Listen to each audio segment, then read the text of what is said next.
C'est l'heure de la 3e consultation pour Raymond. T'as un gonflement plus important aussi.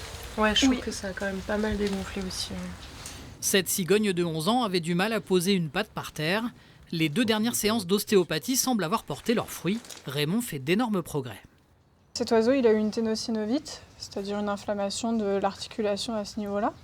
Et donc là, on va essayer de regarder si on peut aider avec ce problème-là, après qu'il ait eu un traitement vétérinaire pendant longtemps.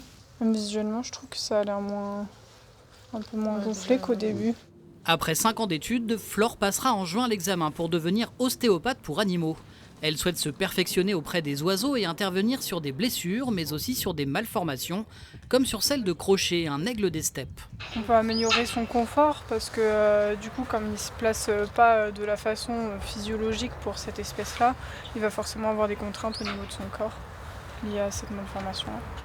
Calme, douceur, dextérité, Flore travaille sous l'œil aguerri de son professeur. Des interventions qui ne remplacent pas les soins vétérinaires. On est vraiment sur un soin qui va être vraiment complémentaire et vraiment manipulé et sans intrusion en fait à l'animal. Pattes, ailes ou cou, 9 oiseaux et rapaces de l'oisellerie de Château-Thierry ont bénéficié de ces séances d'ostéopathie. Une véritable chance selon Mélissa, la responsable. Les ostéopathes oiseaux, ça reste quand même assez rare. Et pour moi, je pense que c'est vraiment un plus pour nos oiseaux, justement pour leur bien-être, pour en gros améliorer leurs conditions de vie ici, quoi. On voit vraiment une belle différence sur nos oiseaux.